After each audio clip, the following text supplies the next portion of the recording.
दोस्तों, किशोरी क्रिएशन से मैं सपना शर्मा आप सभी का हार्दिक स्वागत करती हूँ आपके अपने चैनल पर।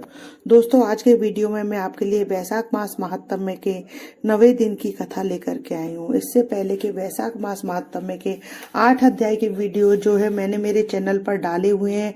आप उनको मेरे चैनल पर जाकर देख भी सकते हैं और श्रवण भी कर सकते हैं। वैशाख महात्म्य में 25 अध्याय हैं। मैं प्रतिदिन एक अध्याय आपको सुना रही हूँ। आज मैं आपको वैशाख मास का 9वां अध्याय सुनाऊंगी। वैशाख मास का 9वां अध्याय शुरू करूं उससे पहले आइए सबसे पहले भगवान श्री हरि विष्णु की एक और स्तुति या जाप के बारे में जानते हैं। स्तुति को बोलने से भगवान विष्णु जो है शीघ्र प्रसन्न होते हैं। आइए जानते हैं। शुक्लांबर धरम विष्णु शशिवर्ण चतुर्भुजम प्रसन्न वदनम ध्यायेतम सर्वविघ्नो तप प्रशांतये।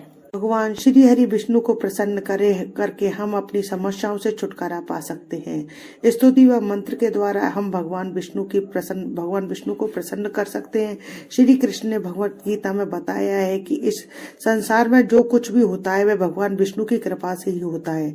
भगवान विष्णु अपने भक्तों को मोक्ष और हम इस संसार में इस तरह से जिया जाए उसका मार्ग भी दिखाते हैं। पर भगवान विष्णु होते हैं वही लक्ष्मी निवास करती है, इसलिए भगवान विष्णु को प्रसन्न करके आप लक्ष्मी को भी प्रसन्न कर सकते हैं। भगवान विष्णु की स्तुति व मंत्रों के द्वारा हम अपने जीवन में आ रहे विघ्नों को दूर कर सकते हैं। हर शुभ कार्य की शुरुआत करने से पहले पूजा, विवाह, आरती के समय श्री विष्णु की स्तुति का जाप करने से सब कार्य जो है शुभ होते हैं। स्तुति का अर्थ जानते हैं। स्तुति का अर्थ जो है वो इस प्रकार है। हम भगवान विष्णु श्री विष्णु का ध्यान करते हैं जो सफेद वस्त्र धारण किए रहते हैं, जो सर्वव्यापी है, चंद्रमा की भांति जो प्रकाशवान है और चमकीले हैं, जिनके 4 हाथ हैं, जिनका चेहरा सदा करुणा से भरा हुआ है और तेज में है, जो समस्त बाधाओं से रक्षा करते हैं। ये जानते हैं वैशाख मास महात्म्य का 9वां अध्याय। इससे पहले 8वें अध्याय में हमने जाना कि राजा मैथिल ने जो है शिव जी से कहा कि जलदान न करने से इक्ष्वाकु वंश के राजा ने तक व अनेक योनियों में जन्म लेना ठीक है। संतों की सेवा नहीं करने से गिद्ध योनि पाई वह भी ठीक है। कुत्ते की योनि है तो बहुत ही अनुचित है। आप मुझे बताएं को यह योनि जो है क्यों कर मिली। तब श्रुतदेव जी ने बताया कि 2 प्रकार की होती है, अमुष्मिक और ऐहिक। माने इस जन्म की स्थिति जिसमें हम जल सेवा, अन्न सेवा, औषधि सेवा आदि करके इस जन्म की अपनी गति को सुधारते हैं। वही साधु सेवा, विष्णु सेवा और धर्म सेवा करके हम की स्थिति को सुधारते हैं। उन्होंने एक इतिहास बताया, उसका वृत्तांत जो है हम 9वें अध्याय में जानते हैं। आइए वैशाख मास महात्म्य का 9वां अध्याय। राजा मैथिल ने पूछा, हे ब्राह्मण, कामदेव के जल जाने के बाद उसकी उत्पत्ति कैसे हुई। यह सुनकर श्रुतदेव स्वामी कार्तिकेय के जन्म की कथा कहने लगे, जिसके सुनने से सभी पाप जो है नष्ट हो जाते हैं, यश व पुत्र मिलते हैं और सब रोगों का नाश होता है। जब महादेव जी ने कामदेव को भस्म कर दिया तब उनकी स्त्री रति मूर्छित हो गई। फिर चेत होने पर अनेक प्रकार से विलाप कर शरीर त्याग करने लगी और अंतिम क्रिया करने के लिए बसंत को बुलाया। बसंत ने आकर रति को समझाया कि आत्मघात करना हेतु का नहीं है, लेकिन रति के नाम मानने पर बसंत ने नदी के तट पर चिता बनाई और रति गंगा में स्नान कर संपूर्ण क्रिया से निश्चित हो सब इंद्रियों को रोक और मन को आत्मा में लीन कर चिता पर चढ़ने को उद्यत हुई। तब आकाशवाणी हुई कि हे कल्याणी, हे पति में अत्यंत प्रेम रखने वाली, तू चिता में प्रवेश मत कर। तेरा पति महादेव जी के प्रसाद से तथा यदुवंशी कृष्ण भगवान से पुनः पैदा होगा। ऐसे क्रम से 2 जन्म होंगे। तब दूसरे जन्म में श्री कृष्ण से रुक्मणी के गर्भ से तेरा पति होगा, उसका नाम प्रद्युम्न होगा। तो ब्रह्मा के शाप से शंकर के घर में निवास करेगी, वही प्रद्युम्न नाम के तेरे पति से तेरा मिलन होगा। ऐसा कहकर आकाशवाणी समाप्त हो गई।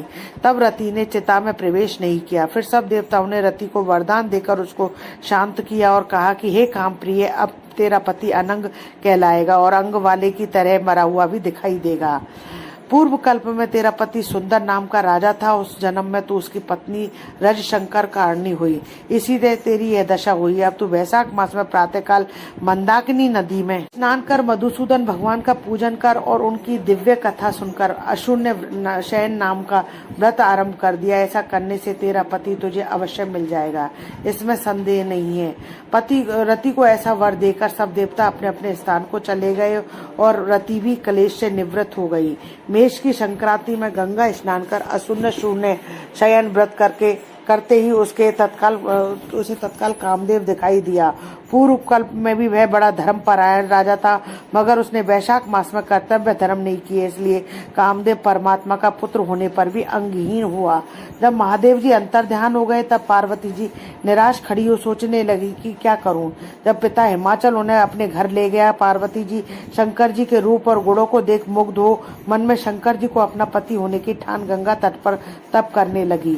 वे माता पिता आदि सबके समझाने पर भी भूखी प्यासी जटाए भरा सहस्त्र वर्ष तक महालिंग की पूजा करती रहीं। तब महादेव जी सायकाल ब्रह्मचारी के वेश में उनके हमने पर्णकुटी पर अनेक प्रकार की परीक्षा करे और अपने दृढ़ देखकर बोले, हे भद्रे, जो तुम्हारी इच्छा हो वर मांग लो। तब पार्वती जी ने वर मांगा कि हे रुद्र, तुम मेरे पति हो। तथास्तु ऐसा कहकर वह वर देकर सप्त ऋषियों को बुला हिमाचल के पास भेजा। ये सप्त ऋषि हिमाचल के पास पहुंचे और हिमाचल से पूछने लगे, हे राजन, गौरी कन्या पार्वती ने जो पहले दक्ष की पुत्री थी, अपने पिता के यज्ञ में शरीर त्याग कर तेरे घर में जन्म लिया है, उसका विवाह महादेव जी से कर दे। यह बात सुनकर हिमाचल बोला कि पार्वती जी महादेव जी को ही अपना पति बनाने को घोर तप कर रही हैं। मैं भी अत्यंत हर्ष से अपनी कन्या महादेव जी को दे चुका हूँ। अब आप वहाँ पधारो जहाँ महादेव जी हैं। हिमाचल का उत्तर ले सप्त ऋषि महादेव जी के पास जा और विवाह निश्चित कर चले गए।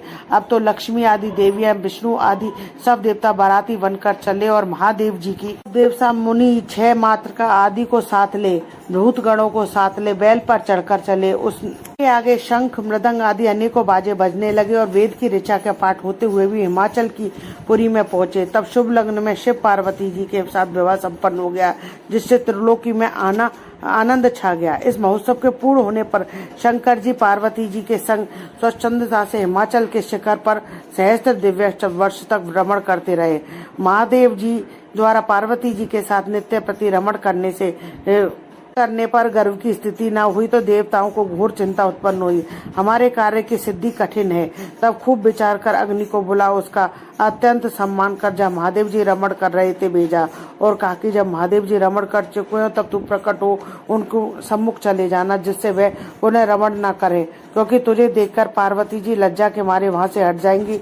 जब तू शिष्य होकर कामारी शिव जी से प्रश्न कर बहुत सा समय देना। बहुत काल व्यतीत होने पर पार्वती जी के गर्भ से स्वामी कार्तिकेय का जन्म होगा।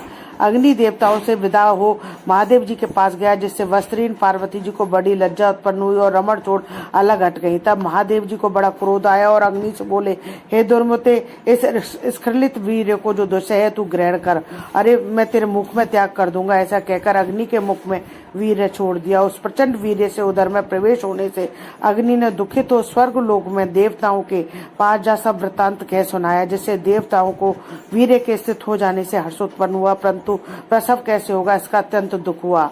अग्नि के उदर में महादेव जी का तेजो में वीर्य बढ़ने लगा। 10 महीना हो गए और प्रसव का कोई उपाय न हुआ। तब अत्यंत दुखी होकर देवताओं को संग ले महायशस्विनी गंगा के पास जा स्तुति करने लगे, हे माता, तू देवताओं के निमित्त शंकर के इस तेज को धारण कर जो अग्नि के प्रसव बढ़ रहा है और स्त्री न होने पर प्रसव नहीं होता, हमारी रक्षा कर। ऐसी प्रार्थना करने पर गंगा ने कहा तथास्तु। तब देवताओं के कहने से अग्नि ने गर्भ मोचन मंत्र से गर्भ व आकर्षण कर शंकर जी के तेज को गंगा जी में छोड़ दिया। तब तेज बड़ा दीप्तमान और लोगों को असहनीय था। कुछ मास पर्यंत गंगा जी उसे सहन न कर सकी और जल सूख गया और रक्त कलेवा दिखाई देने लगा। तब अत्यंत दुख से व्याकुल होकर अपने उदर और गर्भ को त्याग दिया, जो सर्पतों में गिरा, जहाँ विदीर्ण हो उस गर्भ के 6 भाग हुए। तब ब्रह्मा जी के भेजी 6 कृतिकाएं उन्हें कृतिकाएं आई और उन्होंने सरकंडों से विभिन्न शांभव के तेज 6 भागों को ग्रहण कर 6 मुख का पुरुष बनाया, जिसका शरीर एक ही था। उसे बहुत दृढ़ कर दिया। वह पुरुषाकार 6 मुखी शरीर बहुत समय तक सरकंडों में ही पड़ा रहा। उसका कोई रक्षक नहीं था। एक दिन बैल पर चढ़े हुए महादेव पार्वती जी उसी स्थान पर होकर श्रीशैल को जा रहे थे कि सहसा पार्वती जी के स्तनों से दूध की धार बह निकली। तो पार्वती जी ने महादेव जी से अकस्मात स्तनों से दूध बहने का कारण पूछा। महादेव जी बोले, तेरा पुत्र यही नीचे पड़ा है और अपने रमण की बात और तथा अग्नि का वहां आना, जिसे पार्वती जी को उसे देखने से लज्जा के मारे हट जाना और वीर स्खलित होने से क्रोध में आकर अग्नि के मुख में छोड़ देना, गंगा के जलने से गंगा का सरकंडों में छोड़ देना और वहां पर उनके 6 भाग हो जाना और मार्तकाओं के दृढ़ कर देने का वृतांत सुनाया। फिर कहा कि उसकी आकृति पुरुष की सी हो गई है, उसी को देख तेरे स्तनों से दूध टपकने लगा है। इसका पराक्रम विष्णु के समान होगा, तू इसका पालन पोषण कर, यही तेरा औरस पुत्र है, इसे उठाकर ले चल। महादेव जी की बात सुनकर पार्वती जी बालक को उठा गोदी में बैठाकर दुग्धपान कराने लगी और पुत्र स्नेह में तत्पर वो महादेव जी के साथ कैलाश को गई और पुत्र का पालन कर अत्यंत संतुष्ट हुई। हे राजन, इस कुमार के जन्म की कथा मैंने तेरे सामने कही, इसे नित्य प्रति सुनने से उनके पुत्र पौत्र आदि, इसलिए वैशाख मास में धर्म करने से स्त्रियों के विधवा योग मिट जाता है तथा अत्यंत पुण्य होता है। इसी के प्रभाव से अनंग कामदेव भी सांग हो गया। जो लोग इस मास में बिना स्नान दान किए बिता देते हैं, उन्हें बहुत से धर्म करने पर भी अनेकों दुख भोगने पड़ते हैं, इसलिए यही एकमात्र संपूर्ण धर्मों के करने के लिए हितकारी है। इसी श्री वैशाख मास महात्म में 9वां अध्याय समाप्तम। दोस्तों, यदि आपको मेरा ये वीडियो पसंद आए तो प्लीज मेरे वीडियो को ज्यादा से ज्यादा लाइक और शेयर कीजिए अपने फैमिली और फ्रेंड में।